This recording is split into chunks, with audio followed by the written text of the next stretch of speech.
Philippe Moati, l'une des principales caractéristiques de la mutation actuelle du commerce, c'est le changement des comportements des consommateurs. Oui, effectivement, les consommateurs changent de manière assez brutale, à la fois parce que la conjoncture les incite à changer de comportement d'achat. Je vous rappelle que depuis à peu près 10 ans, le pouvoir d'achat des Français est sous tension. Ça les invite à être beaucoup plus vigilants, à mettre en concurrence les différentes propositions qui leur sont faites, être très vigilants sur la question des prix en particulier.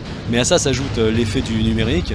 Nos modes de vie sont en train de se numériser et les comportements d'achat sont profondément imprégnés aujourd'hui par le fait que nous disposons d'outils mobiles ou fixes qui nous permettent de nous connecter à Internet. Alors là, ça se traduit notamment par la percée du e-commerce. Déjà aujourd'hui à peu près 7% de part de marché à l'échelle de l'ensemble du commerce de détail.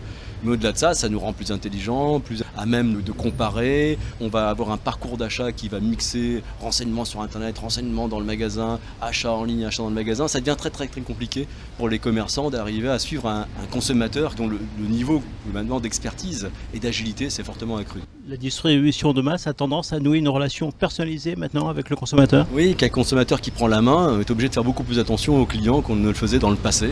De surcroît, avec le niveau de vie qui a quand même progressé sur le temps long, aujourd'hui il faut sans arrêt réveiller le désir de consommer des consommateurs, donc il faut montrer un peu patte blanche, montrer allégeance. Donc bien comprendre les attentes spécifiques de chacun, être pertinent dans la proposition commerciale qu'on lui fait et dans la relation qu'on tisse avec lui, être capable d'avoir une relation plus personnalisée, montrer qu'on a de la considération et qu'on accorde de l'importance à chaque client.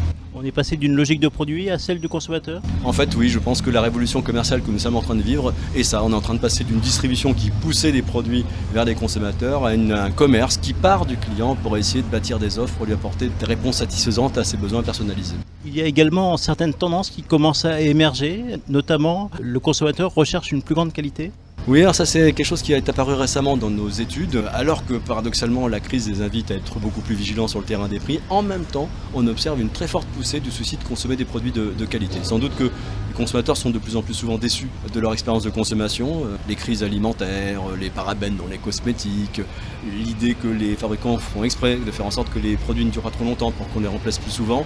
Et bien, ce genre de choses passe de moins en moins et donc on sent monter une aspiration à consommer mieux qui induit des changements dans les comportements de consommation, notamment qui pousse certains consommateurs à changer de pratique de consommation, notamment à travers les consommations collaboratives. Ça commence à bouleverser le commerce et face à cette mutation, quelle doit être la stratégie adoptée pour les commerçants ? Je crois que les commerçants doivent plus que jamais être à l'écoute de leurs clients, comprendre qu'ils sont là pour offrir des solutions, pas seulement pour vendre des produits, donc être à l'écoute, être aux côtés des clients tout au long du parcours d'achat, pas juste au moment de la transaction, c'est-à-dire être présent également sur la toile, pas seulement dans le magasin, et par la connaissance, être capable d'optimiser la prestation. C'est dire qu'il y a quand même beaucoup de chemin à parcourir, notamment pour les petits commerçants qui n'ont pas toujours les moyens. Ils ne doivent pas hésiter également à se différencier. La différenciation est obligatoire. Dans un monde connecté, la concurrence par les prix est redoutable. Si on vend les mêmes produits que les autres, c'est le moins cher qui emporte le marché. Donc il est impératif aujourd'hui de rechercher une différenciation. Cette différenciation doit passer par une offre qu'on ne trouve pas chez les concurrents, qui est pertinente par rapport à la cible qu'on s'est donnée, qui comporte des éléments d'exclusivité. Mais ça passe aussi par la qualité de la relation qu'on va avoir avec le client, qui est source de fidélisation. Alors les villes doivent également adapter leur stratégie à cette mutation du commerce. Les villes vont devoir effectivement restructurer un appareil commercial qui s'est constitué durant les 30 Glorieuses à une autre époque, dans une autre configuration. Aujourd'hui, le commerce est en proie à un processus de restructuration très profond. Le commerce physique va devoir se restructurer, peut-être réduire sa voilure, en tout cas changer de forme. Et je pense que c'est quelque chose qui doit se faire main dans la main entre les commerçants et les collectivités locales. La santé d'une ville et celle de son commerce sont indissociables. Oui, je pense qu'effectivement, le commerce est un élément essentiel de la vitalité d'une ville. Donc il est très important de ne pas rater cette transition.